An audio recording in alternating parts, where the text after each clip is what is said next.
여러분 안녕하십니까. 노동일입니다. 21대 첫 정기국회가 후반부로 접어들면서 지금은 입법과 예산 처리의 시간이라는 얘기가 나오고 있죠. 여야가 예산과 공수처 문제 등을 두고 신경전이 치열하기 때문에 얼마 남지 않은 일정 동안 과연 순항할 수 있을지 걱정이 드는 상황입니다. 그래서 오늘은 쟁점이 되고 있는 정기국회 법안을 좀 살펴보고요. 21대 첫 정기국회를 어떻게 마무리하면 좋을지 함께 토론해 보겠습니다. 21대 첫 정기국회가 종료까지 한 달도 채 남지 않은 가운데 여야가 중점 법안 연내 처리를 두고 연일 공방을 이어가고 있습니다. 먼저 공수처장 후보자 추천 문제를 두고 기싸움이 치열합니다. 더불어민주당은 11월 내에 공수처 출범을 강조하고 있지만 국민의힘은 억지로 일정을 맞출 수 없다며 특별감찰관 임명과 라임 옵티머스 특검법의 공시 도입을 거듭 주장하고 있습니다. 혹시라도 야당이 시간 끌기에 나선다면 우리는 그것을 결코 좌시할 수 없습니다. 이달 안에 공수처장을 임명하고 공수처를 출범시켜야 한다는 것을 거듭 확인합니다. 공수처를 조기에 출범시켜야 된다는 논리가 법에 만들어졌으니까 하자는 것인데, 법에 만들어진 청와대 특별감찰관과 북한인권재단 이사 그리고 북한인권특별대사는 4년째 지금 공석으로 있습니다. 무엇보다 이번 정기국회의 최대 쟁점은 경제 민주화를 위한 공정경제 3법입니다. 법안이 통과된다면 준법 경영을 통해 글로벌 스탠다드에 부합하는 기업들이 더 많아지고 소비자인 국민은 더 안전해질 것입니다. 하지만 경제계에서는 공정경제 3법은 경영의 부담을 늘리는 기업 옥죄기 법안이라며 강력히 반발하고 나섰고, 국민의힘은 입법 의지는 있지만 노동관계법과 함께 처리해야 한다는 입장을 고수하고 있습니다. 여기에 556조 원에 육박하는 내년도 예산안 처리도 순탄치 않습니다. 코로나19 상황에서 적자를 감수하더라도 재정 확대가 불가피하다는 여당, 비폭탄, 오렴치 예산이라며 현미경 심사를 하겠다는 야당. 시기가 시기인 만큼 법정 시한내 여야 합의에 의해서 잘 처리되어서 우리 국민들께서 조금이라도 더 안심할 수 있도록 우리가 최선을 다해야 된다고 생각을 합니다. 왜곡된 재정 투입의 결과는 국민들의 2021년 삶을 희망은 보이지 않고 짓누르는 부채로 숨이 턱턱 막히는 상황을 초래할 것입니다. 이런 가운데 여당에서는 쟁점 법안 처리가 여의치 않을 경우 소위 표결을 생략한 채 전체 회의에 상정하는 방안도 고려하고 있어 적지 않은 진통이 예상됩니다. 이번 주 이슈 토론에서는 정기국회 쟁점 법안 분석을 통해 과연 바람직한 처리 방안은 없는 것인지 집중 모색해봅니다.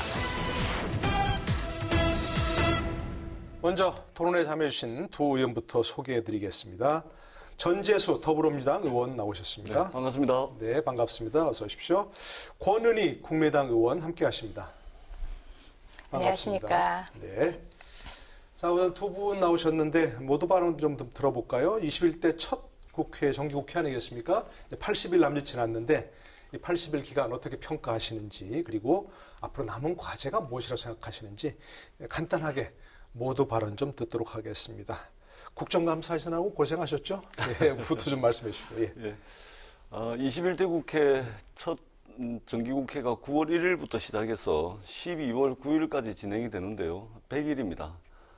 이 정기국회가 뭐 200일, 300일 열리는 것도 아니고 딱 100일밖에 열리지 않기 때문에 사실은 국민들께서 국회에 그런 기대가 큰 것으로 알고 있습니다. 더더구나 지금은 전 세계적으로 코로나 바이러스가 휩쓸고 다니는 어려운 시국에 우리 국민들께서 또 힘들어 하시는 분들이 굉장히 많습니다.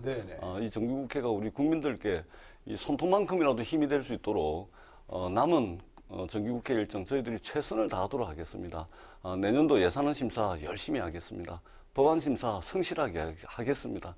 그래서 입법적 성과, 예산적 성과를 통해서 국민들께 힘이 되고 신뢰받는 국회의 모습을 만들어 나가는데 열과성을 다하겠다는 말씀을 드립니다. 네네. 각오를 좀 말씀하셨습니다. 힘있게.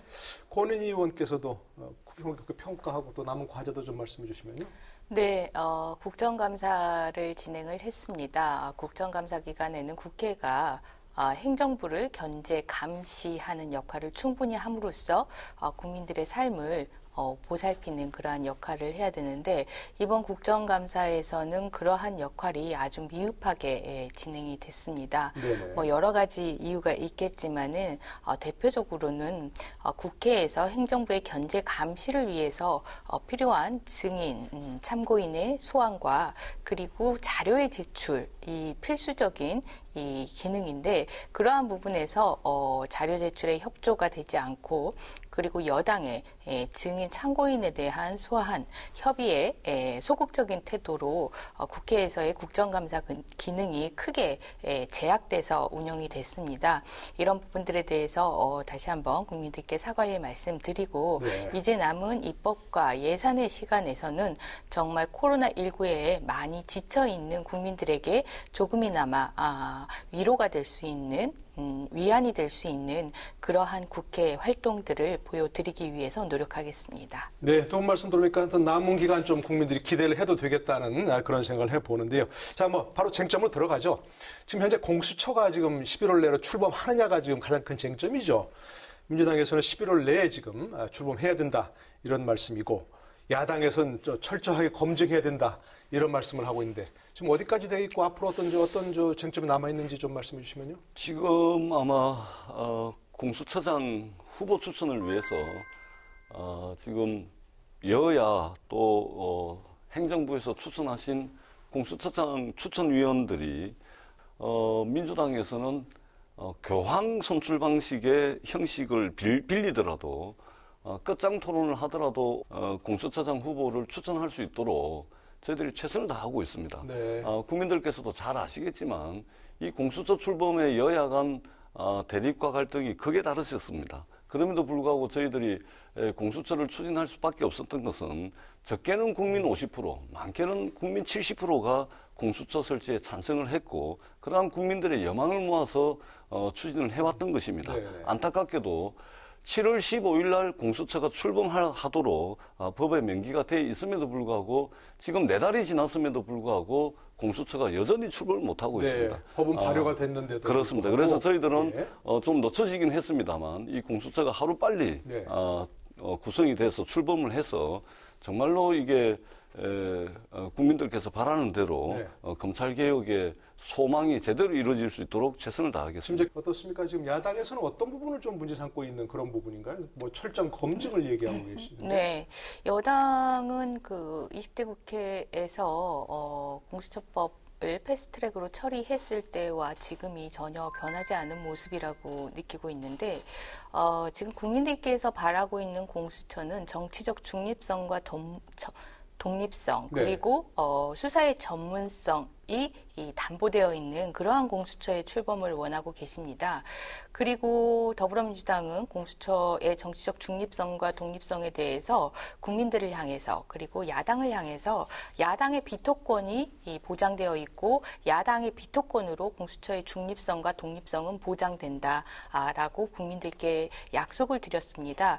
그런데 지금 18일 수요일 공수처장 추천위원회 3차 회의에서 결정되지 않으면 법을 개정해서 야당이 보장받고 있는 비토권을 없애는 방법으로 공수처를 출범시키겠다라고 공공연하게 이야기를 하고 있는데 네네. 그것은 국민들에게 더불어민주당은 공수처의 정치적 중립성과 독립성을 없애고 출범시키겠다라고 얘기하는 것과 다름 아닙니다. 예, 공수처의 핵심 요소는 공수처의 정치적 중립성과 독립성을 보장하는 것이기 때문에 그에 대해서 훼손하는 그러한 취지의 그런 어떤 그 의사결정이나 국회에서의 활동들은 없어야 한다라고 다시 한번 강조드립니다. 네, 그 부분은 좀 이해하시면 한 뭐 말씀만 법 개정이라도 하겠다 이렇게 네, 지금 여당에서 얘기하고 있는데 제가 이제 한 말씀만 뭐 덧붙이자면 우리 권은희 의원님 뭐 말씀에 상당 부분 공감하는 부분이 있습니다. 그럼에도 불구하고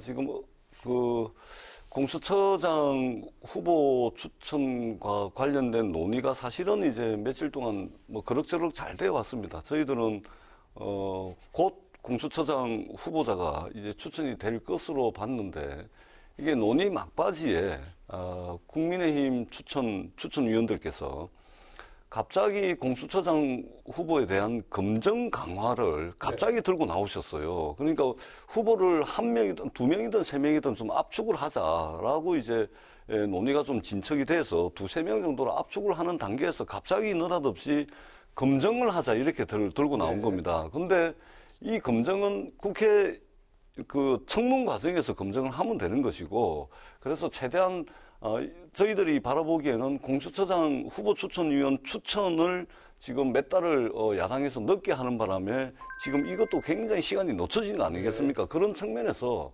저희들은 인내했습니다. 그리고 인내했고 또 인내해 왔습니다. 더 이상은 인내를 하는 것이 의미가 없는 시간이 돼버린 겁니다. 그런 법사위에서 공수처장 후보가 제대로 좀 추천이 되지 못한다면 지금 법사위 법안소위에 이 법이 지금 회부가 돼 있습니다. 네, 개정안이 좀 올라가 그래서 있다는 저희들은 법을 개정을 했으라도 법정 출범일인 7월 15일 이걸 늦추긴 했지만 더 이상은 이번 정기국회에서 이걸 하지 못하면 이미 내년으로 넘어갑니다. 그러면 공수처 출범이 불명확하게 됩니다. 권은희 의원의 지적도 그렇고 다른 야당의 지적도 그렇고 원래 공수처를 만들 때 여당에서 얘기하기로는 야당의 비토권을 보장하려고 하겠다고 했는데 그걸 없애버리면 그럼 그때 약속했던 것과 다르지 않냐 그런 말씀이신 거죠? 그렇습니다. 예, 공수처의 정치적 중립성과 독립성에 대해서 단 한 가지 제도화한 것이 정부 여당이 단 한 가지 제도화한 것이 야당의 비토권이었고 야당의 비토권에 대해서 국민들에게 말씀드리면서 공수처는 야당의 비토권이 있기 때문에 정치적 중립성과 독립성이 보장됩니다. 네. 라고 국민들의 우려를 불식시키는 그러한 약속을 했는데 야당이 동의하자면 안 되기 때문에 네, 그 비토권이라는 것은 비토권을 행사하기 위한 뭐 검증이나 여러 가지 자료 제출 이런 부분들을 당연히 전제하고 있는 야당의 정치적 중립성과 독립성을 확보하기 위한 권한이고 이 비토권이 여당이 수행 가능한 범위 내에서 행사되어야 된다 이런 그 비토권이라는 것은 존재하지 않습니다. 여당이 인내라는 말을 쓰는데 여당의 인내로 이 부분이 이 제도 자체가 형해화되는 것은 그것은 뭐 설명할 수가 없는 그런 부분이고 이 야당이 가진 거부권은 다른 설명을 드릴 필요 없이 이 공수처의 유일한 정치적 중립성, 독립성의 보장 방안입니다. 야당의 비토권은 전적으로 보장을 하고 있습니다. 지금까지 보장을 하고 있고요. 그럼 제가 역으로 우리 권은희 의원님께 한번 여쭤봅시다. 언제까지 참아야 됩니까? 언제까지 기다려야 됩니까? 그 부분을 언제까지 기다려야 되죠? 더불어민주당이 국민들께 했던 설명으로 제가 답변을 드리면 야당이 동의하지 않은 한은 공수처장은 임명될 수도 없습니다. 이렇게 더불어민주당이 국민들께 설명을 드렸던 부분이고 그것이 야당의 비토권이고 그러한 야당의 비토권이 있기 때문에 공수처의 정치적 중립성과 독립성은 걱정하지 않으셔도 됩니다. 이렇게 국민들께 설명을 드렸던 내용입니다. 네. 제가 좀 말씀드려볼까요? 그러시죠, 예. 공수처의 정치적 중립성, 독립성의 문제는 그 어떤 가치와도 바꿀 수가 없는 것입니다. 네.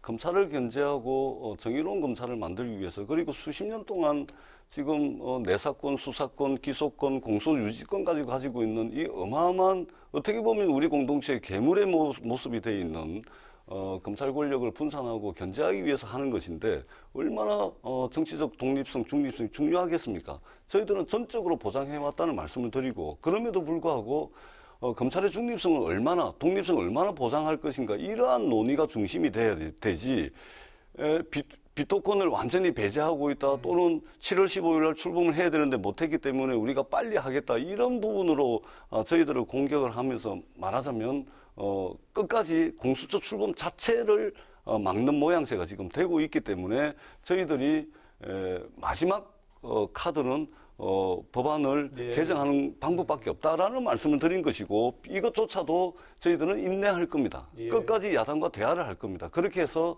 공수처의 정치적 중립성과 독립성을 철저하게 보장하도록 하겠습니다. 알겠습니다. 그 더불어민주당이 공수처와 관련해서 여러 제도적 방안들에 대해서 패스트트랙 통해서 처리하는 과정에서 전혀 수용하지 않았습니다. 예를 들면은 수사의 그 이첩 요구권이랄지 이런 부분들은 독소 조항으로서 기관의 독립성을 그리고 타 기관의 수사를 방해할 수 있는 요소이기 때문에 이런 부분들에 대해서는 논의를 해야 된다라는 논의나 아니면 직무 대상을 너무 폭넓게 인정하기 때문에 이런 부분들이 공수처의 권한 남용으로 네. 이어질 수 있다라는 우려나 그래서 이런 부분들에 대한 수정이 있어야 된다. 그리고 기소와 수사를 동시에 주는 것이 현행의 검찰 개혁의 방향성과는 맞지 않다. 그렇다면 수사는 공수처가 하되 기소는 국민 배심원으로 구성된 국민 배심원단에서 기소 여부를 결정하도록 하자라는 그러한 보완 제도나 이런 부분들을 하나도 받아들이지 않고 오직 하나 비토권만을 인정했고 이 비토권이 있기 때문에 공수처는 정치적 중립성, 독립성이 있다라고 했는데 지금에 와서 그렇다면 비토권에 대해서 공수처의 출범을 지연시키는 요소로 작용하기 때문에 이 부분에 대해서 다시 논의해야 된다라고 한다면 다른 수정안에 대해서 독소 조항들이나 다른 보완 제도에 대해서 함께 논의를 해야지 왜 그것만 다시 콕 집어서 개정안에 넣으려고 하는 건지 그것 자체가 의도 자체가 중립성, 독립성을 훼손하려는 의도가 있다 이렇게 보여집니다. 네, 알겠습니다. 하여튼 그 이제 그 문제는 이제 한 말씀만 제가 정리해서 이제 한 말씀으로 좀 정리를 하도록 하겠습니다. 우리 권은 의원님께서 이제 많은 말씀을 주셨는데요. 저희들 명심하겠습니다. 다만 주신 말씀들이 공수처 출범 자체를 막으려는 그런 의도는 아니었으면 좋겠고 공수처 출범 자체가 출범 자체를 하지 못하는 그런 결과가 낮지 않기를 바란다는 말씀을 드리겠습니다. 그러면은 이미 추천 짧게 말씀하시면 짧게 말씀하신 대로 그 야당에서도 그런 공수처의 그 여러 가지 보완해야 될 내용, 보다 중립성을 업무의 그 객관성을 높이기 위한 보완된 내용들로 한 개정안을 제출을 했으니 함께 병합해서 그 부분에 대해서 전체적으로 살펴서 공수처의 제도적 중립성과 독립성을 어느 정도 보장하고 그리고 지연 출범을 막는 부분도 함께 보완하는 그런 부분이 검토됐으면 합니다. 알겠습니다. 그러니까 뭐 지금 추천위원회가 구성이 되어서 논의하고 있으니까 추천위원회에서 후보자 추천도 잘 하고 그리고 말씀하신 여러 우려 조항에 대해서 함께 개정 논의도 하고 이렇게 좀 됐으면 참 좋겠다는 생각입니다. 국민의힘에서 개정안이 나와 있습니다. 병합 심사하겠다는 것이 저희들의 생각입니다. 네, 심사하면 함께 병합 심사를 해야 되겠죠. 알겠습니다. 그 부분은 이제 공수처는 그렇게 좀 넘어가도록 하고요. 잘 뭐 이렇게 되어진다면 절차가 순적하게 이루어진다면 이런 우려도 나오지 않겠지요. 근데 또 이제 뭐 두 번째 쟁점이 이제 공정경제 3법입니다. 과연 이게 이제 기업을 옥죄는 법이다 이렇게 얘기하기도 하고요. 뭐 상법, 공정거래법, 금융그룹감독법 제정. 재계도 지금 만만치 않게 반대하는 것 같고요. 야당에서도 반대를 하는 것 같고. 어떻습니까? 이게 기업을 더 옥죄는 법입니까? 아니면 오히려 기업 활동을 더 잘할 수 있도록 신규제법입니까? 먼저 우리 좀 권 의원 여기 듣고 한번 좀 논의를 진행하겠습니다. 예, 이거는 기업의 크게는 이제 지배구조 개선과 그리고 기업의 투명성을 강화시키는 그런 취지의 법안이라고 볼 수 있습니다. 하지만 이 법 자체가 편법적인 수단을 통한 탈법 수단들이 동원될 여지가 있는 그러한 법으로서 실효적으로 지배구조 개선 및 기업의 투명성을 제고하는 역할을 할 수 있다고 기대하기가 힘든 상황이고 또한 지금 코로나19로 인한 그 경제 위기 상황이나 그리고 세계적인 이 경제 침체의 영향 속에서 기업의 구조 개선들이 함께 이루어져야 되는 상황 속에서 이런 부분들이 부작용이 크게 나올 수 있는 상황이 아닌가라는 그런 현실적인 여건 두 가지 부분에서 그 고민이 되고 있는데요. 이 감사위원 분리선출 부분을 대표적으로 얘기를 하자면은 상법 개정안 얘기하는 거죠. 그 감사위원 분리선출을 통해서 지배주주의 그 그 감시 견제의 기능을 강화하자. 네. 그래서 기업의 투명성을 강화하자라는 취지의 제도인데 지금 현재 상법에 도입되어 있는 사회이사나 감사위원 선출과 관련해서 이러한 취지의 제도들이 도입이 되어 있는데 실효적으로 작동이 되지 않는 부분들이 있습니다. 예컨대 그 사회이사와 관련해서 사회이사가 이해관계가 있는 경우에 사회이사 자격을 제한하거나 상실하는 그러한 규정들이 있는데 네. 그럼에도 불구하고 현재 한 연구소의 이 분석 결과에 따르면은 이 이해관계 있는 사회이사가 20% 이상을 차지하고 있고 감사의 경우에는 훨씬 더 높아서 30%대 후반에 회사와 이해관계가 네. 있는 그런 감사가 선임되어 있는 상황입니다. 근데 이를 방지할 수 있는 상법의 규정이 있음에도 불구하고 네. 그 규정들을 충분히 실현해내지 못함으로써 이런 독립성이 보장되지 못하고 그래서 독립성을 기반으로 한 기업 경영의 투명성 부분이 강화되지 못하는 그러한 현실이 있기 때문에 제도적인 고민 을 하기에 앞서 네. 지금 현재 있는 제도가 현실에 구현되지 않는 부분에 대해서 살펴보고 그 현실을 어떻게 현실에 네. 구현될 수 있는지에 대한 보완책이 먼저 논의되는 것이 좋지 않을까 이렇게 네. 보고 있습니다. 감사위원 분리선출리가 있습니다. 오히려 기업의 경영권 분쟁 같은 걸 더 이제 부추길 우려가 있다. 이런 얘기가 좀 우려가 나오고 있는데 그 부분은 어떻게 좀 보시는지요? 저도 이게 상법이라든지 공정거래법이라든지 또는 금융그룹 이제 감독법이라든지 상당히 이제 우리 국민들께서 이 방송을 지금 청취하고 계시는 국민들께는 상당히 생소한 부분이고 또 어떻게 보면 이제 상당히 전문적 영역의 소재라고 할 수도 있겠습니다. 그렇습니다. 다만 지금 기업들이 저희가 이제 이번 정기국회 공정경제 3법으로 이제 네이밍을 해서 지금 이제 처리를 하려고 하는 이 공정경제 3법, 상법과 공정거래법, 금융그룹 감독법 이 법은 적어도 이제 우리 시장의 공정성을 더더욱 확보하고 또 고질적인 우리 경제의 문제였던 총수 리스크를 회피하는 것뿐만 아니고 기업의 가치를 제고할 수 있는 네. 오히려 그런 법이다. 그래서 지금 재계에서 우려하듯이 이 공정경제 3법이 아니고 기업 옥죄기 3법이다. 기업 제재 3법이다. 이렇게 말씀하시는 것은 네. 과도한 마케팅이라는 말씀을 드리고 실제 통계를 보더라도 소송이 소송이 남발이 된다든지 또는 독립된 감사위원 한 명이 무슨 기술을 유출할 수 있는 권한을 가진다든지 이것은 네. 과도한 마케팅일 가능성이 많다. 이 말씀을 드립니다. 그럼 이걸 추진하는 입장에서는 이 법을 추진하면 기업의 투명성 강화라든지 그런 부분에서 어떤 점이 좋기 때문에 추진해야 한다고 좀 설명하시면 어떻겠습니까? 예로 들면은 예. 한 가지를 말씀을 드리면은 지금은 이제 이사들 중에서 감사를 선임을 하게끔 돼 있는 네네. 거 아닙니까? 그러면은 이 이사들이 어떻게 선출이 된 사람입니까? 대주주에 의해서 대주주가 원하는 사람들이 대부분 이사가 돼 있는 거 아닙니까? 네. 그 중에서 감사를 하면은 대주주가 사익 편취를 하든 또는 잘못된 결정을 하든 이걸 어떻게 감시를 할 수가 없습니다. 견제가 안 된다. 그렇습니다. 그러면은 이사와 감사위원을 분리 선출을 하게 되면 이 독립된 감사위원이 단 한 명이라 하더라도 네. 그것도 이게 한계가 있습니다. 분명히 한계가 있음에도 불구하고 독립된 감사위원이 있다면 기업의 총수 리스크라든지 또는 기업이 잘못된 결정을 할 때 네. 충분히 견제 장치와 감시 장치를 할 수가 있다는 겁니다. 그렇게 되면 결국은 총수 리스크도 회피하고 네. 기업이 잘못된 결정을 내리고 또는 일감 몰아주기라든지 사회적으로 지탄받을 수 있는 이런 결정을 막을 수 있는 가능성이 네. 입법적 조치를 통해서 가능해진다는 것이죠. 그래서 이제 지금 이사 중에서 감사를 선출한 게 아니고 감사위원을 별도로 분리 선출하자, 선출한다는 분리 선출하자 그렇습니다. 이런 거란 말씀인 거죠? 아까 우려하신 그런 부분. 네.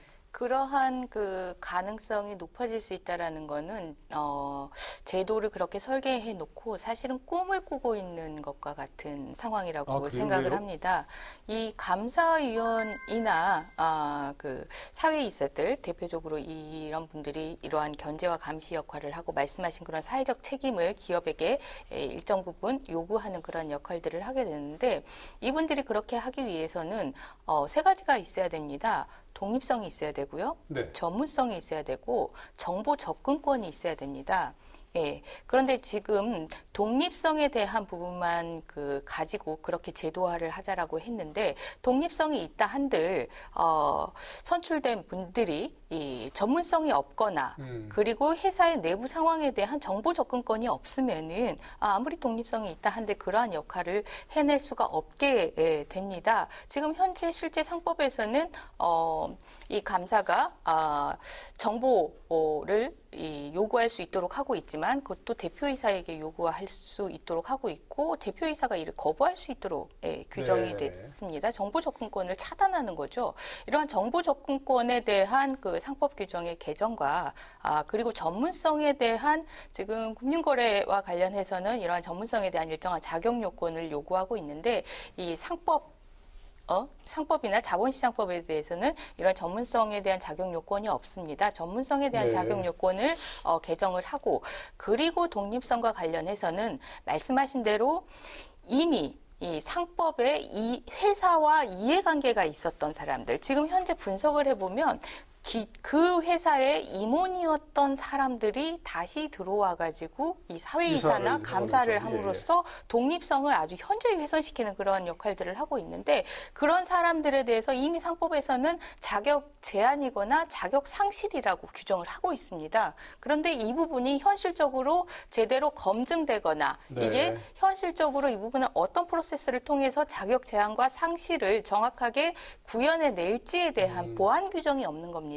그래서 그런 부분들, 독립성에 대해서는 보완 규정, 그리고 전문성에 대해서는 신설 규정, 그리고 정보 접근권에 대해서는 강화 규정을 두는 그러한 시각으로 그 기업의 경영 투명성을 강화시킬 수 있고, 동시에 기업들이 우려하는 그러한 문제들도 해소할 수 있는 두 마리 토끼를 저는 다 잡을 수 있다라고 보고요.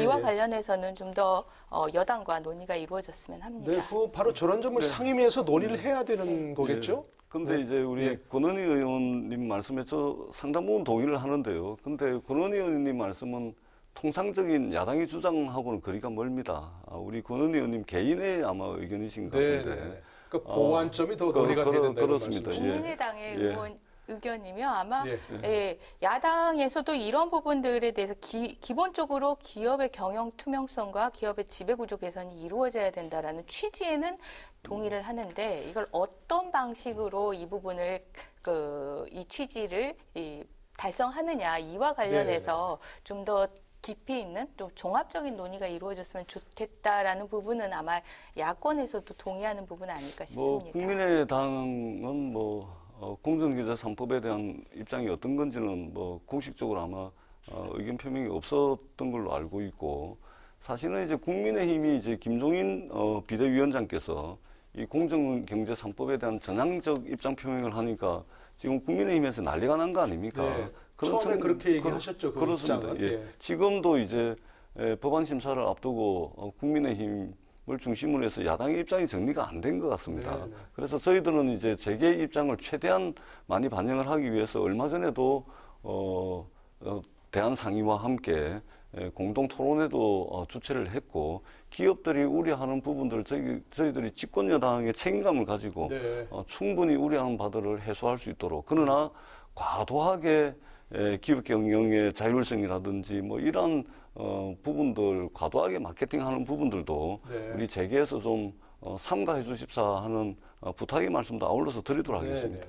근데 권은희 의원 말씀 들어보면 논의 과정에서 그런 우려는 충분히 보완할 수 있도록 상임위원회에서 함께 논의하자, 이런 취지의 말씀이시겠죠.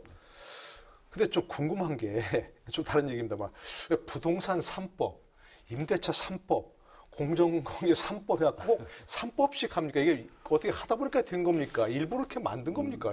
일반적으로 저도 조금 이제 하면은 이게 무슨 3법, 무슨 3법, 이게 이제 정기국회를 맞이해가지고 말하자면 각 당에서 이번 정기국회 우리 당의 대표 상품, 이것을 말하자면 이제 네이밍을 합니다. 그래서 국민들께 이번 정기국회에 우리가 꼭 성과를 내는 대표 상품은 이것입니다. 이것을 이제 패키지로 묶어서 이제 말씀을 드리다 보니까 공정경제 3법, 이렇게 이제 말씀을 드린 거죠. 그것은 이제 정기국회에 임하는 각 당의 그래서 고민의 결과물로 네. 그렇게 봐주시면 그리고 또 일종의 네이밍인데 국민들께서 보시기에도 외우기 쉽습니다. 네. 공정경제 3법 하면 외우기도 쉽죠. 네, 네. 예. 그런데 네이밍과 관련해서 한 가지 야당의 입장에서 부탁드리고 싶은 것이 네. 이 네이밍이 국민들에게 이게 어떠한 법이다라는 걸 쉽게 직관적으로 이제 알려드리기 위해서 네이밍 하는 것까지는 그 정당의 홍보 활동이고 정당 활동을 알리는 방법으로서 아주 좋다라고 생각을 합니다. 그런데 이름을 공정경쟁 3법이라고 했고 여기에 대해서 야당이 보완 의견이나 아니면은 대안 의견을 냈을 때 네. 이것은 그 공정경제 3법을 반대하는 입장이 아니라 취지나 방향성에 대해서 동의를 하지만 부작용까지 감안했을 때 네네. 보다 개선되고 보완된 내용, 대안의 내용이 있어야 된다라는 부분들을 이야기를 하는 건데 예. 여당은 네이밍에서 한 발 더 나아가서 야당을 공격하는 그러한 프레임으로 활용을 합니다. 네. 공정경제 3법을 그러니까 공정한 경제를 반대하는 야당이라는 프레임으로까지 활용을 하는데 그런 부분들은 국회의 심의 과정에 네. 도움이 되지 않는 그러한 방법인 것 같아서 그런 당연히 어떤 방법들은 필요하다면 네. 좀 지양을 해주셨으면 알겠습니다. 하는 부탁입니다. 완성도를 높여야 한다. 이제 이런 차원이겠죠. 저희들 근데 야당을 공격하기 위해서 그런 것은 아니고요. 네. 국민들께 오히려 어떻게 하면 이 어려운 경제 관련 법을 패키지로 묶어서 또 잘 전달할까 그런 차원으로 좀 네. 이해를 해주시면 되고요. 알겠습니다. 저희들이 야당을 공격하기 위해서 그런 것은 아니라는 말씀을 예. 드립니다. 네. 한 가지 여쭤보고 싶은 것은 아까 이제 김종인 위원장 얘기하셨는데 국민의힘 비대위원장 노동개혁법안과 함께 처리하자 이렇게 얘기해서 그 부분은 좀 난색을 표하신 것 같은데 여당에서 지금 그거는 어떻게 되고 있습니까? 일단 우리 국회의 가장 고질적인 문제가 저희들이 이제 21대 국회의원 선거 끝나자마자 그 일하는 국회법을 이제 제출을 해놨고 이제 심사를 앞두고 있는데요. 국회에 가장 이제 고쳐야 될 부분이 뭐냐면은 이게 자꾸만 이게 연계를 하는 겁니다. 연계처리. 예. 네. 법안과 예산을 연계한다든지 예산과 법안을 연계한다든지 이 사안과 저 사안을 연계한다든지 뭐 이런 겁니다. 그래서 김종인 위원장의 의도는 모르는 바는 아니지만 우리가 순서대로 급한 대로 연계하지 말고 그렇게 좀 처리를 하는 게 맞지 않을까. 그리고 김종인 위원장께서 또 평상시 생각해 오시던 거기 때문에 공정경제 3법 같은 경우는 굳이 노동 문제 이것도 한참 논의를 거쳐야 됩니다. 노동관계법 그러니까 연계해서 처리할 것은 아니다. 예, 전혀 그것이 아니라는 것이고 또 그것까지 연계 처리를 하게 되면 네. 노동관계법을 또 논의하기 위해서 경제사회노동위원회라든지 또 논의 단위와 절차들도 많이 거쳐야 됩니다. 어느 세월에 하겠습니까? 네. 그래서 논의가 상당 부분 진행된 것은 진행된 대로 처리하고 그리고 추후의 것은 또 추후에 하면 된다고 생각을 합니다. 네. 그러니까 노동관계법의 처리에 반대하는 건 아니지만 그것과 연계 처리는 안 되겠다. 그렇습니다. 이런 말씀이신 거죠. 혹시 국민의당에서는 그런 문제에 대한 입장은 있으신지요? 국민의당에서는 지금 시급한 개혁이 노동개혁과 연금개혁이라고 보고 있는데 이 부분이 우리의 4차 산업혁명 시대에 생태계의 변화에 선제적으로 대응하기 위해서 시급하고 또한 미래 세대에게 저희들이 넘겨주는 그러한 빚을 생각하면 네. 시급한 과제라고 생각을 하는데 안철수 대표가 연금개혁 얘기하셨죠. 네. 그런데 이 부분에 대해서 여당이 선택적으로 여당이 하고 싶은 것은 시급한 안건으로 처리를 하고 여당이 처리하고 싶지 않아 하는 것, 쉽게 말해서 표에 도움이 안 되는 개혁과 관련해서는 이 부분에 대해서 오히려 지연하는 그리고 안건에조차도 아예 올리지 않는 그런 모습을 보이기 때문에 연계하자라는 부분이 아니라 네. 국가 전체적으로 필요한 부분에 대해서는 유불리를 따지 말고 국회에서 다 다루자 이러한 제안이고 네. 그러한 제안을 그것 역시 시급한 법안이다. 그렇죠. 그러한 제안은 정부 여당에서 받아서 네. 지금 국가에서 우리 현재 상황에서 필요한 개혁 과제들은 유불리를 떠나지 말고 국회에서 함께 논의가 진행되었으면 합니다. 노동관계법이나 연금개혁법은 별로 표가 도움이 안 되는 건가요? 그렇지는 않고요.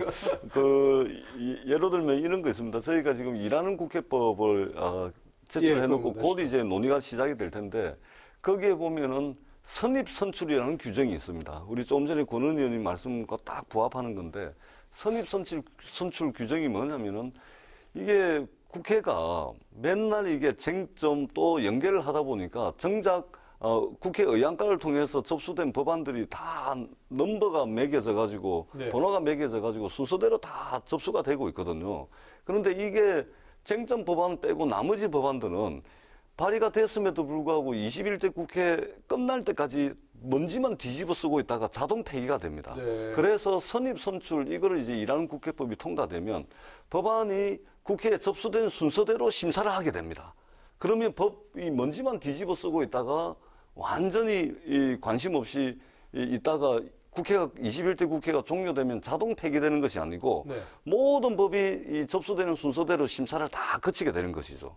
그래서 이 일하는 국회법을 이제 논의를 앞두고 있는데 이것이 통과가 된다면 우리가 이제 무슨 연계를 한다든지 또는 뭐 급하게 해야 될 거를 다른 것과 연계함으로 인해서 늦게 지연 처리된다든지 이런 문제를 좀 막을 수 있을 것 같다.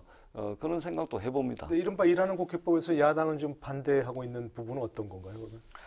선입선출 기본적인 그 원칙으로는 의미가 있는 법안이라고 생각을 합니다. 왜냐하면은 이 여당과 야당이 법안 소위를 할 때 각 당의 교섭단체 간사가 선택한 법안 리스트를 가지고 와서 그것을 안건으로 올려서 심사를 하는 그러한 법안 소위 관행이 있었는데 이런 관행들이 옳은 관행은 아니었기 때문에 기본적으로는 먼저 발의된 법안에 대해서 검토를 하는 그러한 원칙들은 필요하다라고 생각을 합니다. 하지만 국회에서 순서대로라고 했을 때 살펴야 될 부분이 있는데 순서대로라고 했을 때 그 눈높이 이 포퓰리즘 이런 부분들에 의해서 남발되는 법안들 이러한 부분들 따라가다 쫓아가다가 정작 국회가 국민을 위해서 미래 세대를 위해서 국민에게 욕을 먹어도 그리고 국민들에게 불평을 사더라도 해야 되는 개혁과제 해야 되는 업무에 대해서는 그냥 소홀해 버리는 그러한 측면이 있고 이것은 국회의 가장 중요한 이 임무를 방기하는 거라고 생각을 하기 때문에 이 부분에 대해서는 늘 국회가 어떤 헌법상의 기관으로서 어떤 역할을 해야 되는지를 기본적으로 살펴야 된다라고 생각을 합니다. 하여튼 뭐 선입 선출하더라도 중요한 문제는 또 중요하게 다뤄야 된다. 그래서 이런 말씀이신데 어떤 보완 장치가 돼 있냐면 그야말로 이제 중요한 법안들은 여야 간에 합의가 되면 설사 뒤에 접수가 됐다 하더라도 앞에 땡겨올 수 있고 다만 원칙은 선입선출 들어온 순서대로 하자는 것입니다. 그렇게 되면은 우리가 또 그리고 이제 포퓰리즘적 뭐 이런 이제 문제도 말씀을 하셨는데 국회에는 이제 이런 것들을 걸러줄 수 있는 의정활동 보완 기구들이 많이 있습니다. 입법 정책처 조사처도 있고 예산정책처도 있고 또 그러기 때문에 충분히 걸러질 수 있다. 그렇게 생각합니다. 알겠습니다. 그분도 이제 뭐 상호 보완적인 것이지 어느 하나 배 타진 건 아니라고 써있는데 자 이제 핵심적인 문제 있습니다. 예산입니다. 예산. 지금 예산 배틀이 지금부터 시작되는 거죠, 이제? 네. 556조 뭐 참 엄청난 그 가늠할 수 없는 그 액수인데 야당에서 특히 문제 삼는 부분 뭐 한국판 뉴딜 이런 것을 안고서 했는데 여당은 또 받아들이기 어려울 것 같은데 이 부분은 어떤 점에서 지금 이 국민의당도 야당 측에서 내년 예산에서 문제 삼고 있는 부분이 어떤 건지 좀 지적을 해주시면요. 기본적으로 지금 원래 당초 문재인 대통령 정부가 그 약속했던 평균 6.5%의 재정 증가율이나 40% 초반대로 국가 채무를 관리하겠다라는 부분들을 너무나 쉽게 깨면서 지금 예산 증가율도 높고 그리고 국가 채무 비율도 급속도로 확대되고 있는 문제가 있습니다. 물론 코로나19라는 그런 위기 상황 속에서 재정의 확대가 필요한 측면이 있습니다.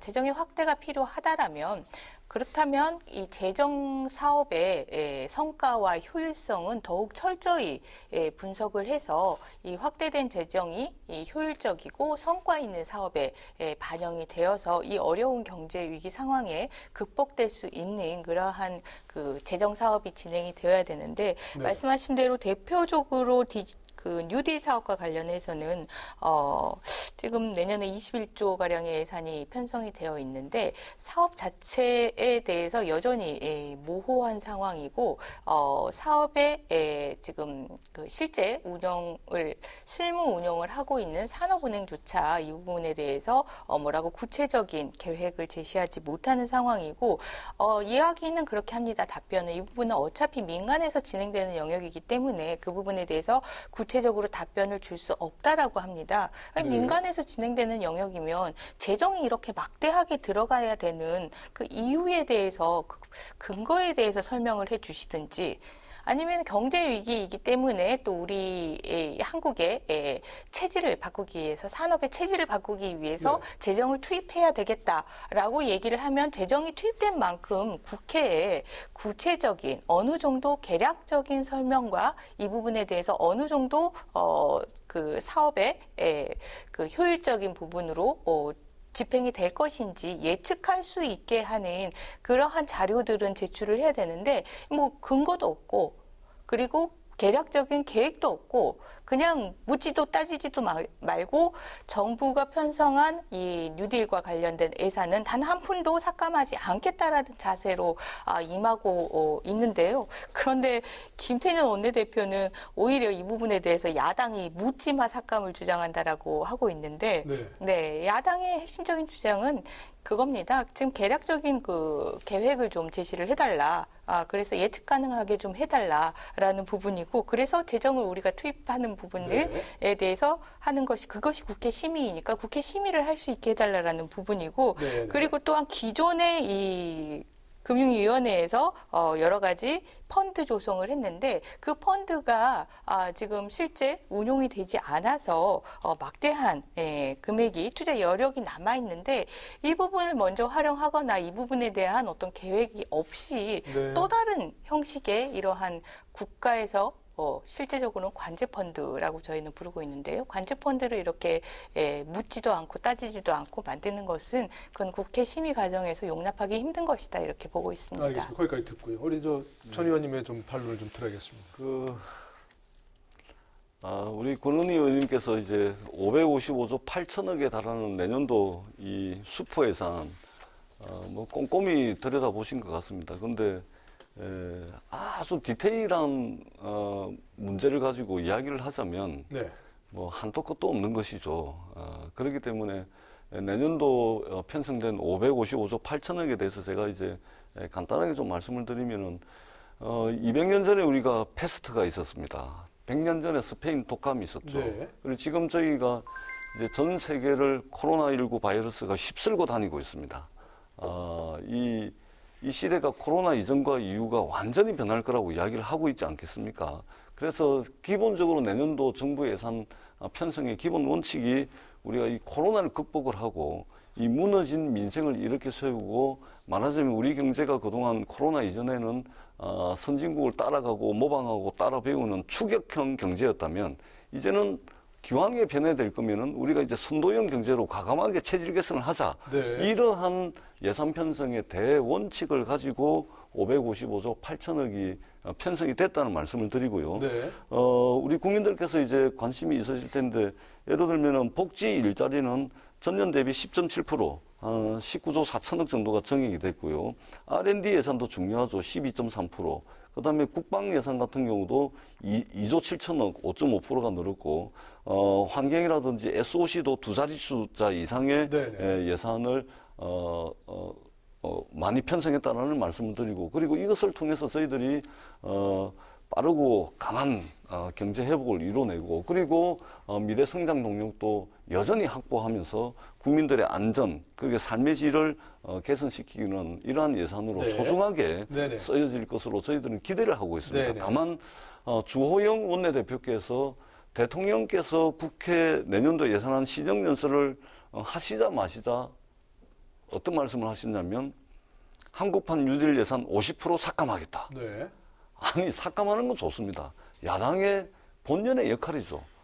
그러나 시정연설 끝나자마자 도대체 예산을 어떤 것 제대로 보지도 않고 그냥 무작위로 50%를 삭감하겠다. 이래버리면 네. 이래가지고 이게 국가 예산이 제대로 편성이 되겠습니까? 집행이 되겠습니까? 50% 삭감이라는 근거가 없는. 그렇습니다. 것입니다. 보지도 않고 그냥 시정연설 끝나자마자 그렇게 말씀을 하십니다. 네. 그래서 그러지 마시고 정말로 우리가 지금 이 시점에서 국가 재정이 어디에 배분되는 것이 효율적인가? 그리고 국민들 삶에 도움이 될 것인가? 선도형 경제로 치고 당연히 나가는 데 도움이 될 따져봐야겠죠. 것인가? 네. 따져보는 것이 우선이라는 아까 이제 말씀을 꼭 권 드리고 의원님의 싶습니다. 지적은 뉴딜 그 예산이 21조입니까?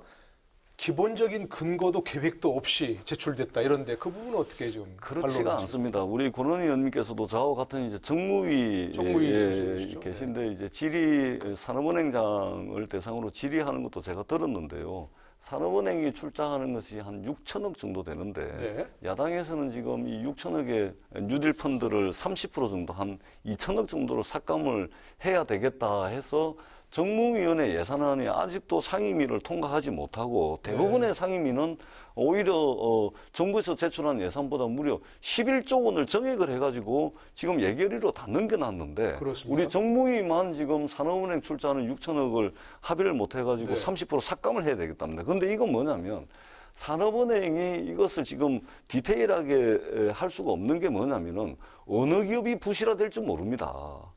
그것들을 대비를 해가지고 출자를 해놓고 그것을 시드머니로 가지고 있다가 네. 말하자면 부실화된 기업을 인수를 해가지고 좋은 기업을 만들 수 있는 곳에 이제 인수 자금으로 쓰는 것이죠. 현재는 구체적인 근거를 그렇습니다. 제시할 수가 그리고 없다 현재로서는. 통상적으로 이런 형식의 펀드들은 예산을 편성을 해놓으면 4년, 5년에 걸쳐서 집행이 되는 겁니다. 그런데 지금 30% 삭감을 해버리자. 이것은 말이 안 되는 것이죠. 네, 그리고 이전에도 이렇게 예산 심사를 해왔다는 말씀을 드립니다. 네네. 권 의원님께서는 이 부분에는 어떻게 뭐 좀 반론이 있으신지요? 기본적으로 이번 예산의 개념이 이 정부 여당에서는 이 선도형 경제로 전환하자라는 취지의 예산이라고 하는데 이 예산에 실제 편성된 내용은 선도형 경제로 전환하는 사업이 아니라 매해 계획에 따라서 진행되었던 그런 인프라 사업, 디지털 인프라 사업이나 교통망 인프라 사업 이런 것들을 내년 1개년도에 수개년도에 지금 계획에 따라서 진행되는 부분들을 내년 1개년도에 다 집행해버리겠다. 네. 이런 취지에 불과하고 이런 예산의 사업 내용으로는 저희들이 선도형 경제로 전환하는 그런 예산 집행 내용이 전혀 될 수가 없습니다. 그리고 뭐 R&D 사업에 얼마 투자한다, 뭐 R&D에 투자한다라고 했을 때 또 디지털에 얼마 투자한다라고 했을 때 예산 편성을 했을 때 이 디지털과 이 R&D가 주는 그런 개념에서 비롯되는 그런 어떤 경제 전환의 기대감이 있을 수는 있습니다. 그런데 실제 지금 국회에서 매해 지적되는 내용들이 이러한 그 R&D 사업 투자가 우리나라가 전 세계 1위에 지금 투자를 하고 있는데 네. 투자 액수에서 그렇습니다. 예. 네. 실제 이 투자된 내용이 R&D가 좀 우리 경제와 우리 그 산업에 미칠 수 있는 좀 선도할 수 있는 부분에 대해서 인내심을 가지고 네. 그리고 오히려 좋은 기술일수록 혁신적인 기술일수록 실패 가능성이 높지 않습니까? 그런 부분들에 대해서 인내심을 가지고 기술에 대한 평가 기준만을 도덕적으로 가진 채로 좀 끈기 있게 진행을 해야 되는데 네. 실제 R&D 집행에 그렇게 많은 액수를 예산을 편성을 함에도 불구하고 우리가 혁신 기술을 그렇게 지금 4차 산업혁명 시대에 혁신 기술에 있어서 많이 뒤처진 이유가 실패 가능성이 없는 부분에 대해서는 책임이 두려워서 이 R&D 예산이 실제 지원이 안 되는 겁니다. 네. 이런 현장에서의 문제점을 살펴가면서 정말 말씀하신 대로 선도형 경제로 전환하기 위한 꼼꼼한 예산 사업이 필요하고 국회의 예산 심의가 그래서 네네. 필요한 것이고 그리고 아까 주호영 원내대표가 대통령 시정연설 끝나자마자 그런 얘기를 했다. 그게 어떻게 끝나자마자 그런 얘기를 하는 게 그냥 정쟁으로 이 부분을 삭감하겠다는 막무가내 주장 아니냐라는 취지로 말씀을 하셨는데 그 국정감사 이 기간 동안 각 상임위에서 이 예산과 관련돼서 또 뉴딜 펀드와 관련돼서 이러한 문제점들을 살펴보고 정부를 상대로 지적하고 자료 제출을 요구하고 했던 과정들이 있었고 네. 그 결과를 가지고 얘기를 한 내용이기 때문에 이 부분에 대해서 그런 단순한 묻지마 그러한 삭감 요구다라고 얘기할 수는 없는 상황인 것 같습니다. 제가 한 예, 말씀만 말씀하시죠. 드리도록 하겠습니다. 국민의당이 언제부터 국민의힘을 두둔했는지 모르겠습니다. 네, 근데 뭐 야당이니까 또 야당 입장을 제가 같은 국민의힘을 야당이라 두둔하는 게 이제. 아니라 네. 여당이 그 야당에 대해서는 좀 좀 존중하고 저런 부분들을 저런 문제점에 문제의식을 느끼고 있구나라는 부분에 대해서 좀 무게 있게 네. 좀 받아들여지고 그러면서 국회에서 심의가 이루어질 수 있다라고 생각하기 때문에 그런 좀 아량 있는 여당의 태도 이런 부분들이 좀 기대를 해보면서 제가 말씀을 드린 겁니다. 명심하겠습니다. 저도 좀 말씀을 드리자면 야당이 늘 문제 제기하고 또 뭐 삭감 주장하고 하는 것은 본연의 역할입니다. 네. 존중합니다. 그런 측면에서 이제 명심하겠다는 말씀을 드리고 다만 이제 오해를 하고 계신 게 1920년대, 30년대 미국의 대공황이 이제 벌어졌을 때 말하자면 뉴딜이 이제 도입이 됐던 거 아닙니까? 그렇죠. 그렇습니다. 네. 그런데 그때 미국 정부에서 뉴딜을 추진할 때도 어떤 뉴딜이라 그래서 어떤 새로운 신산업이 뭐 하늘에서 떨어지는 것이 아닙니다. 예, 기존에 있던 사업들을 더 고도화시키고 집중화시키고 해가지고 그 위기를 돌파하는데 말하자면 패키지로 묶고 예산으로 지원하고 그러면서 새롭게 발굴되는 사업들을 끼워 넣는 형식으로 미국의 뉴딜이 진행돼 왔던 거 아닙니까? 네. 지금 우리나라도 마찬가지입니다. 한국판 뉴딜로 해서 21조 원의 예산을 편성을 했는데 야당은 자꾸만 이전에 하던 사업을 와 뉴딜이라 하노 이렇게 하면서 공격을 하는데요. 이 뉴딜이라 그래가지고 어느 날 갑자기 하늘에서 뚝 떨어지는 것이 아닙니다. 지금 하고 있던 것들을 카테고리로 묶고 하다 보면 또 성과 나오는 것들을 새로운 것들을 발굴을 하고 그러기에 또 정부가 예산을 넣어서 시장을 키우고 만들고 생태계를 만들고 이렇게 하는 거 아니겠습니까? 새로운 성과를 이제 그렇습니다. 도출해서 예, 말씀이시죠? 그래서 미국판 뉴딜을 보더라도 그러한 과정을 겪어왔고 우리도 그러한 과정을 겪고 있습니다. 그리고 예를 들면은 데이터 댐을 건설한다든지 지능형 정부를 만든다든지 그다음에 상하 수도부터 시작을 해가지고 전기라든지 SOC를 디지털화한다든지 이런 것은 완전히 한국판 뉴딜로서 새롭게 추가된 사업들이죠. 네. 이런 것들을 통해 가지고 기왕에 우리가 경제 체질을 바뀌고 기왕에 코로나19 이후의 세상에 대응을 한다면은 추격형 경제에서 선도형 경제로 나아가는 그 이제 디딤돌 단계를 우리가 넘어가고 있다. 네. 이렇게 평가를 하셔야지 이전에 하던 걸 다 끌고 못 와가지고 뉴딜이다. 이렇게 이제 공격하시는 것은 이 뉴딜에 대한 일정한 오해 때문에 이제 그런 것이 아닌가 생각을 합니다. 그나마 전 의원께서도 말씀하셨지만 지적하고 삭감하고 하는 건 야당의 어떤 임무라고 하셨으니까 합리적인 부분에서는 당연히 그렇게 해야 된다는 그렇습니다. 그런 예, 말씀이시겠죠. 지적해야 되고. 지금 지적해야 될 부분 중에 하나가 또 그런 것들입니다.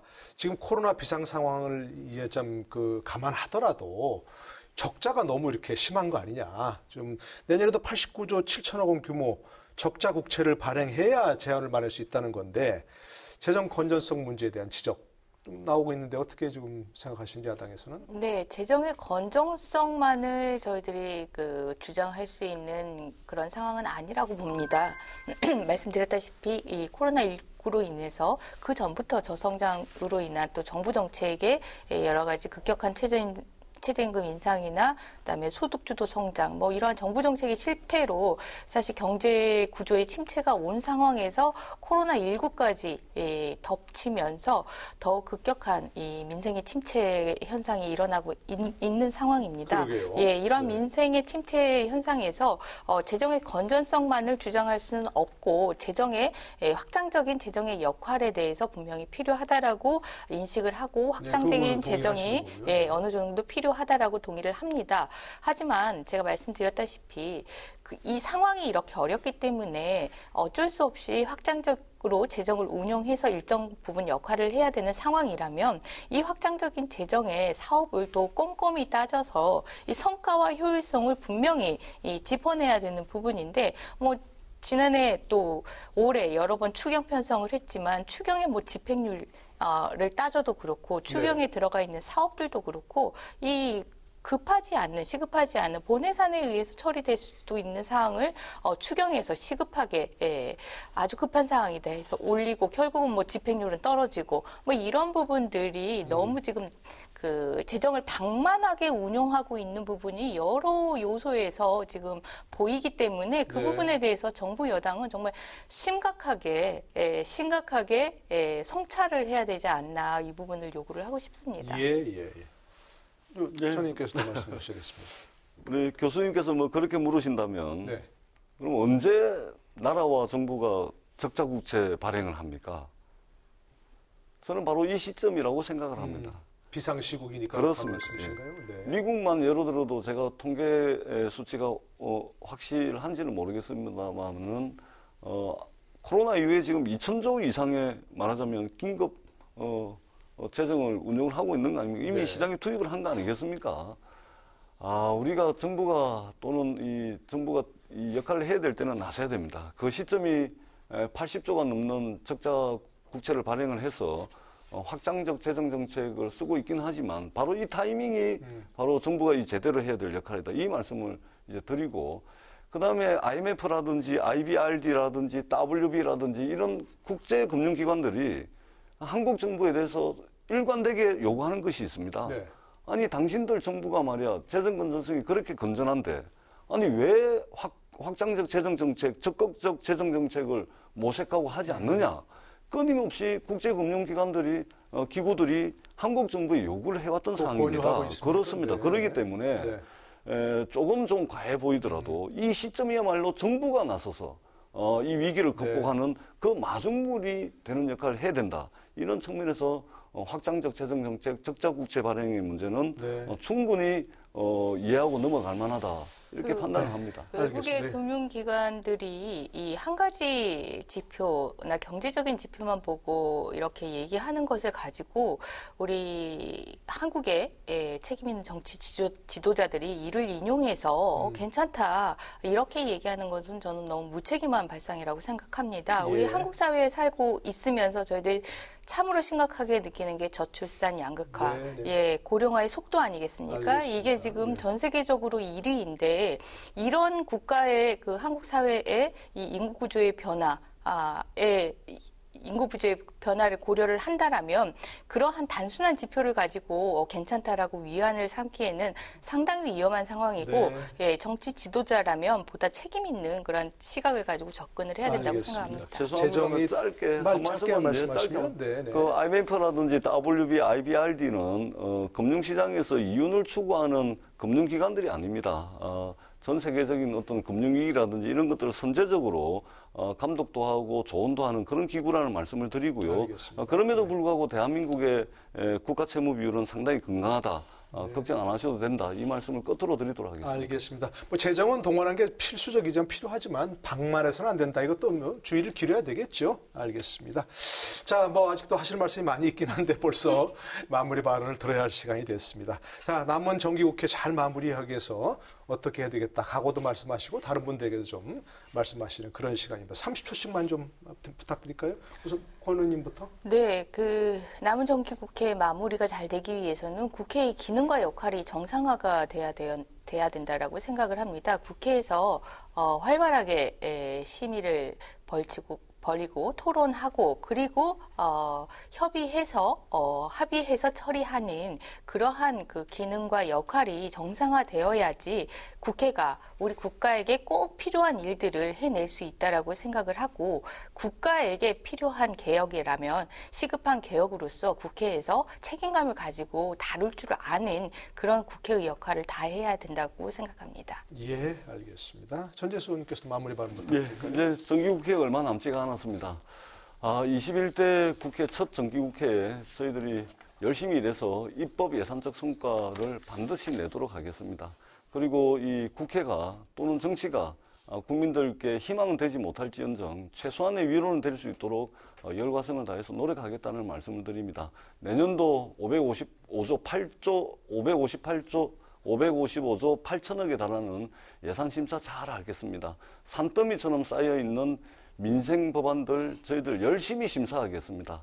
그렇게 해서 입법 예산적 성과를 가지고 국민들께 손톱만큼이라도 힘이 될 수 있도록 열과성을 다하겠다는 다짐의 말씀을 끝으로 드리겠습니다. 네, 두 분의 각오시기도 하고 또 국회 전체의 각오이기도 하겠습니다. 알겠습니다. 네, 오늘 함께해 주신 두 분 감사드립니다. 수고하셨습니다. 네, 고맙습니다. 네. 21대 첫 정기국회 일정이 이제 정말 얼마 남지 않았습니다. 논란이 있는 쟁점들 때문에 이번에도 역시 급히 처리해야 될 민생 법안이 뒷전으로 밀린 건 아니냐 이런 우려가 나오는데요. 여야 정치권이 좀 협력해서 앞으로 남은 시간 의미 있게 써주시길 기대해 보겠습니다. 오늘 여기까지입니다. 저는 다음 이 시간에 다시 찾아뵙겠습니다. 여러분 고맙습니다.